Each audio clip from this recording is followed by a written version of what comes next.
Ni Bianca, pero kasama si Will. Papayag ka ba? Yes naman yan. Siyempre, oo. Straight to the point. Oo naman, Justin.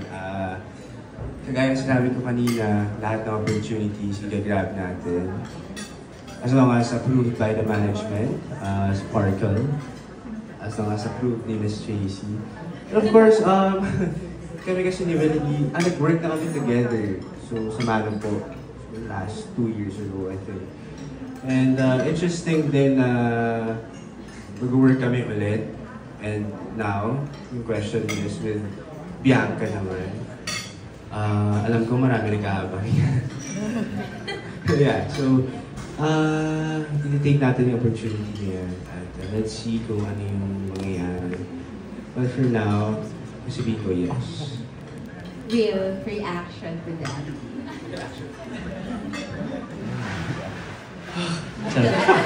Reaction lang kasi, di ba?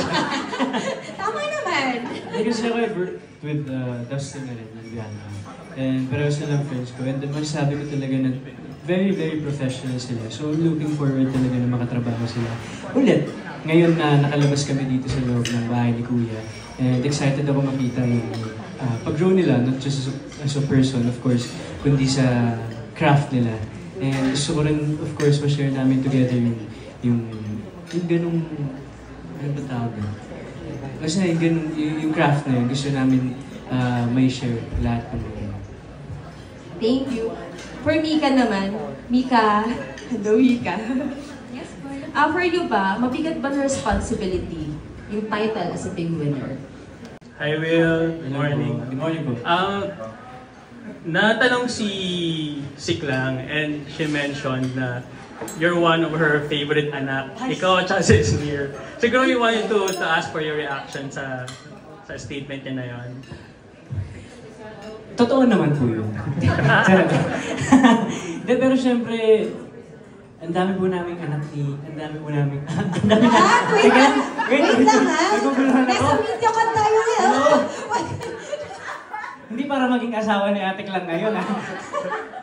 Marami kaming... mga anak ni Ate Klang. And...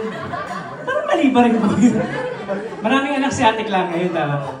At naniniwala naman po ako doon na may kanya-kanya kaming place sa puso ni Ate Klang. And ang importante naman po talaga doon ay yung pagmamahalan namin sa isa't isa. Pero kung ako po yung tatanungin, ako talaga yung favorite. Wait lang.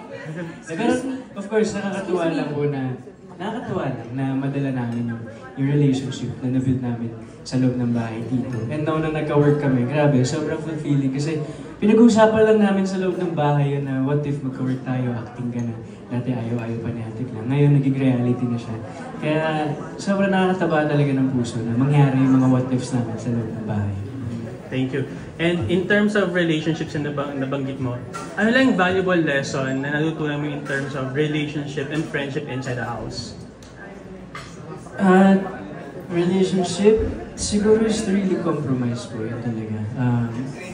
Commit ka lang talaga.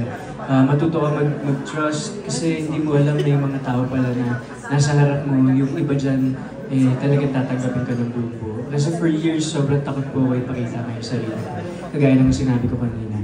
Pero dito sa PBB, yung mga kasama kong housemates, naipakita talaga nila sa akin na kung sino man ako, tanggap nila ako. At kung ano man yung pinapakita ko, masaya sila dun. As long as ako yun. As long as nagpapakatotoo ko sa sarili. Thank you and congratulations to all the housemates. Thank you. Thank you so much.